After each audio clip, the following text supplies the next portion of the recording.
Peças submetidas à flexão simples. Aquela questão que eu passei para vocês na aula passada, na última aula a gente corrige ela, tranquilo? Então a gente vai dar início a esse assunto, vamos corrigir uma questão desse assunto e na última aula a gente corrige a questão do assunto anterior.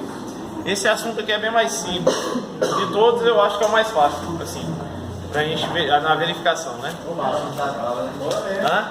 Um dos, né? Um dos. Vamos lá. É o quadro menos, né? Então, olha só. É o quarto. Vamos, 4 folhas, não, professor? 4 folhas. 4 folhas. Vamos para cada assunto.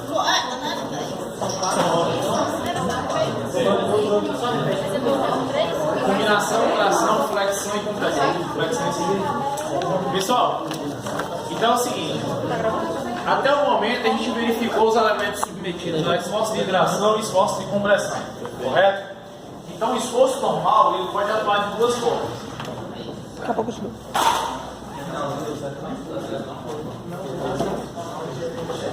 Então o esforço normal ele pode atuar como um esforço de tração ou como um esforço de compressão. Então se a gente voltar lá em teorias das estruturas, quando a gente montava os diagramas de esforços solicitantes, a gente tinha diagrama de esforço normal, diagrama de esforço cortante e diagrama de momento fletor. Então até o momento a gente fez o dimensionamento apenas a esforço normal, que é tração e compressão. Então quando eu tenho uma barra submetida a uma força, e essa força atua de dentro para fora, ou seja, puxando a peça, é um esforço de tração. Quando a força atua entrando no elemento estrutural, essa força ela vai provocar uma compressão. E quando eu tenho uma peça, pessoal, submetida a forças perpendiculares, ok? Então, olha só, o esforço normal, o eixo longitudinal da barra está aqui, correto? E a força atua na mesma direção do eixo longitudinal, ou seja, sempre atua na seção transversal da peça. Quando eu tenho isso daqui, eu tenho a minha peça e uma força perpendicular. Então esse esforço aqui vai gerar esforço cortante e momento fletor, ok? Então agora a gente dimensiona aos dois esforços solicitantes, cortante e momento fletor. Então vamos lá. Então aqui a gente pode encarar com uma viga, viu pessoal? Apoio aqui e apoio na outra extremidade. Ok? Então uma viga biapoiada submetida a um carregamento qualquer. Isso daqui vai gerar esforço cortante e momento fletor. Então basicamente a gente vai dar início ao dimensionamento de vigas. Falta um assunto ainda para as estruturas metálicas, que é a parte de flexão composta.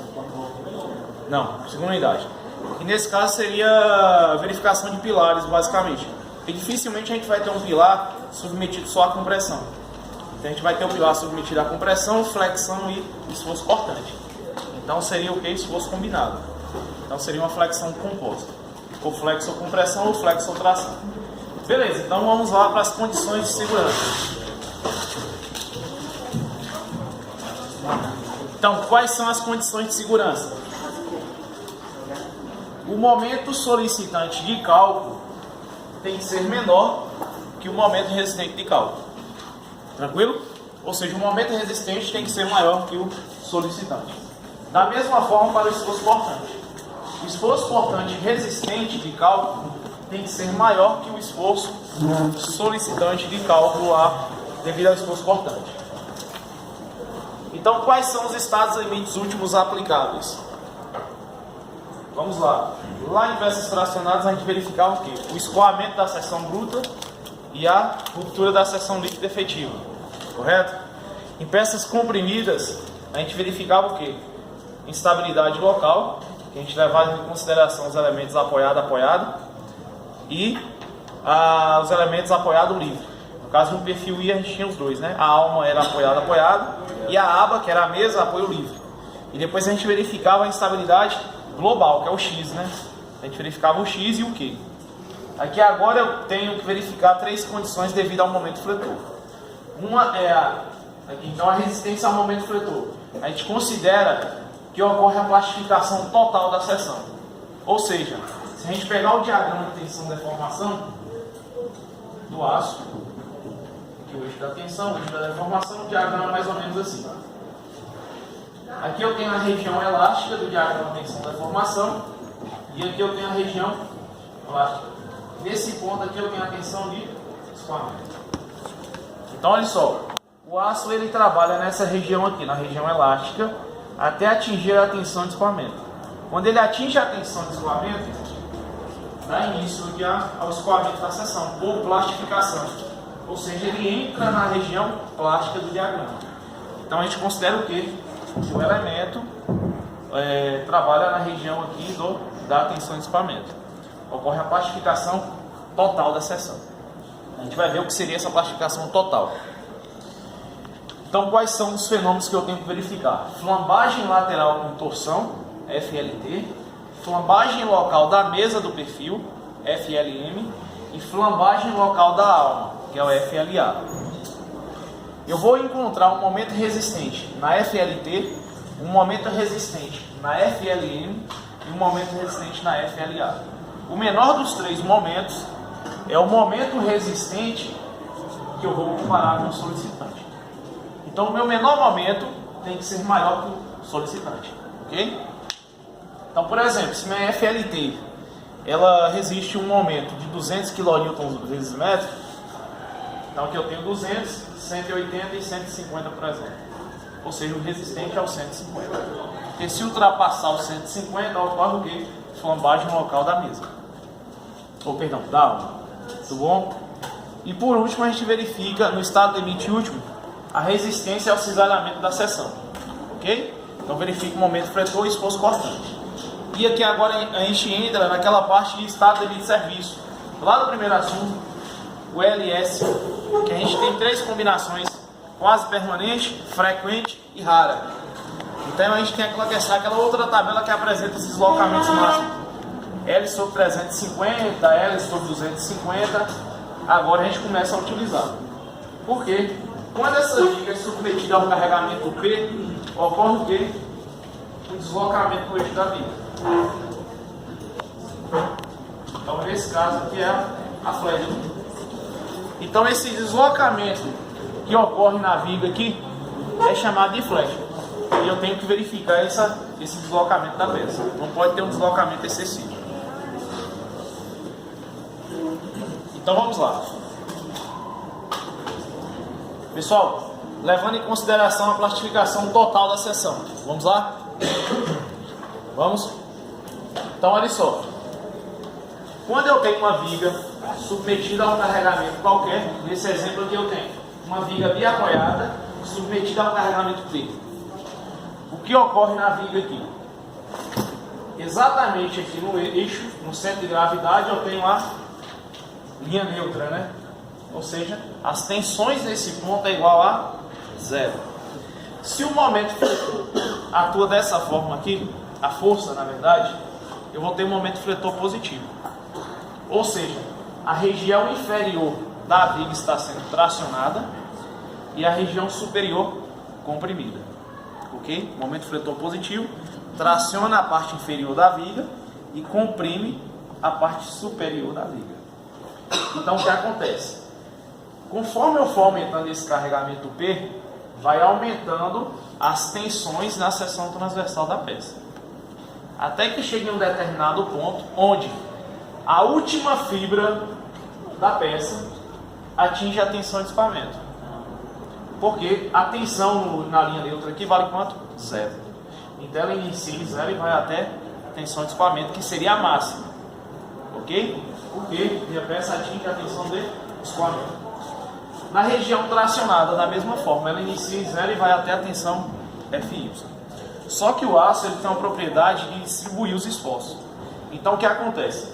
Quando essa última fibra aqui atinge a tensão de escoamento, não é a resistência máxima da peça.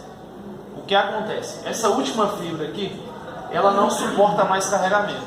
Então o que ela faz? Ela transfere para as fibras internas. Aí desta forma, essa fibra aqui também não suporta mais, porque ela atingiu a tensão de escoamento. Como ela não suporta mais, ela transfere para as fibras internas. Ou seja, todo diagrama, toda seção transversal atinge a tensão de escoamento. Por isso que é chamado de plastificação total da seção.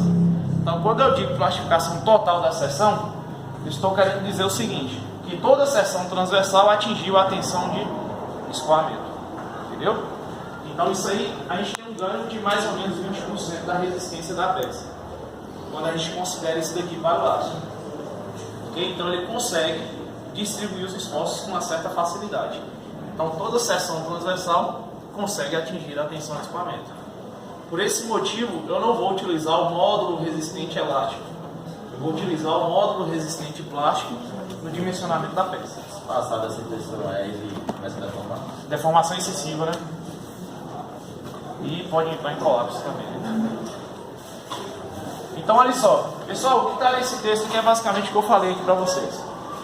Então, vamos dar uma adiantada aqui. Olha só. Se a gente voltar lá em resistência 2, a gente sabe que na flexão simples, a tensão é o momento fletor dividido pelo módulo resistente, ou momento resistente elástico, que é aquele WXI, WXS, WYE e WYD que a gente verificou lá na primeira aula, que foi a revisão. Ok? Então seria o momento resistente elástico, que é o W. Então, tensão é o momento, aqui é momento fletor, dividido pelo módulo resistente elástico. Pessoal, qual é a tensão máxima que o meu perfil atinge? Tensão de escoamento. Então, meu sigma vai ser FY. E o momento aqui, em relação à tensão de escoamento, dividido pelo W. Então, eu posso dizer que o momento resistente, o momento máximo, MY, é igual a tensão de escoamento vezes o módulo resistente elástico da peça. Ok? Olha só, pessoal. Eu já tenho a tensão do aço, FY.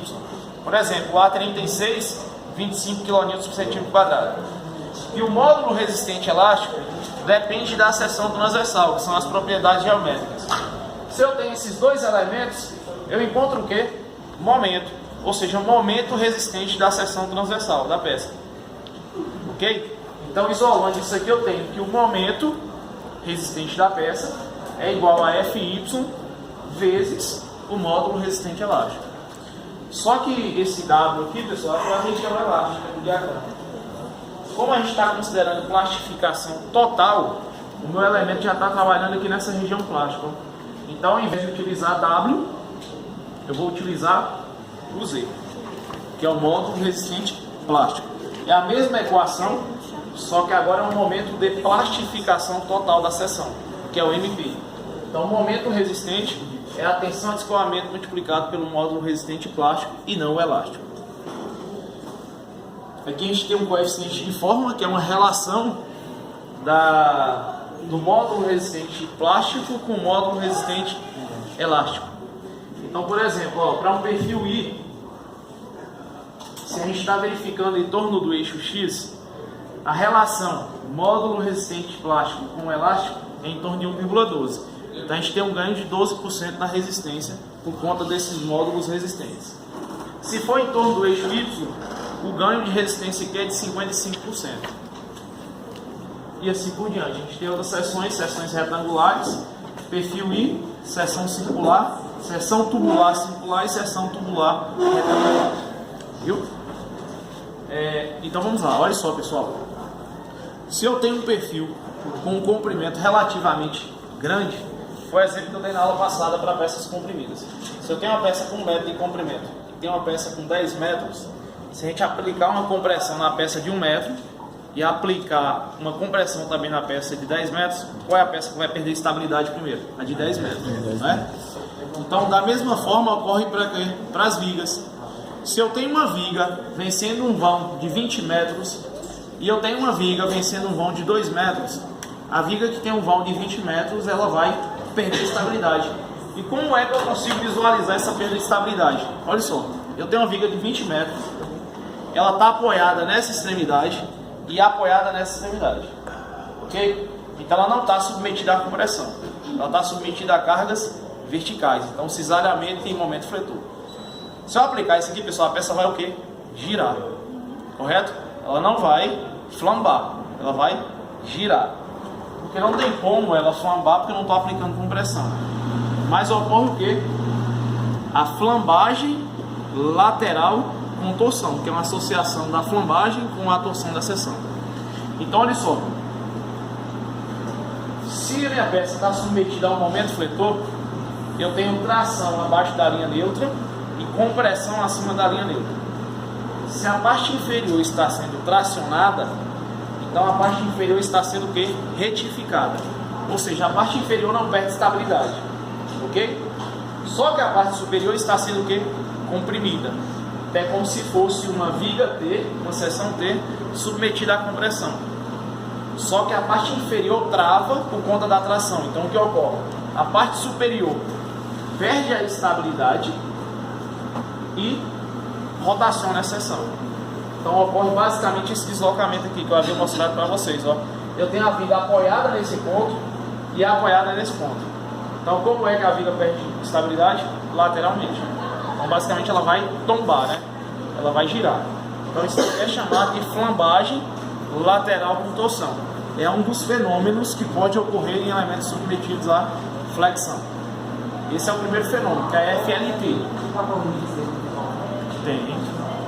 A gente pode utilizar travamentos laterais. Isso aí. Então olha só, vamos lá. Essa viga ela perde estabilidade o quê? Lateral.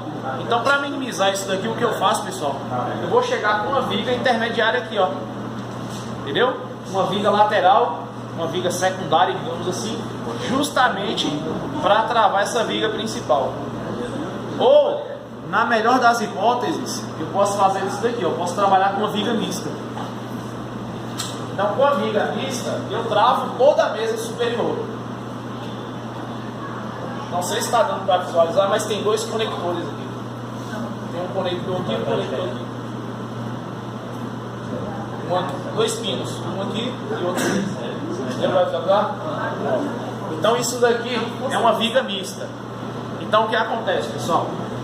Eu pego o meu perfil I e vou soldar os stud bolts aqui, que são os conectores de cisalhamento. Ele parece um pino, na verdade. Então tenho dois conectores aqui soldados na mesa superior. Então soldei na mesa e vou concretar esses pinos juntamente com a laje. Então o que acontece? Minha viga, a parte superior aqui da viga está sendo comprimida. Ela quer perder estabilidade, só que não perde pelo seguinte fato, ela está travada. Entendeu? Se eu não tivesse travamento, ela tombaria, né? Ela teria aquela flambagem lateral com torção. Ou eu posso travar com vigas secundárias. Não tem a mesma eficácia que uma viga mista. Ok? Porque aqui eu travo todo o perfil. Aqui não, eu vou travar um trecho do perfil. Ok? Então se o meu perfil tem 20 metros e eu tenho uma viga no meio, então o meu travamento ali é em 10 metros. Ok? Eu tenho um comprimento destravado de 10 metros. E eu posso trabalhar dessa forma aqui também, ó, sem conectores. Eu vou rebaixar um pouco a laje e concreto só a mesa superior. Consigo travar também a mesa superior. Mas isso seria em concreto armado, né? Aí você está falando laje pré-moldada.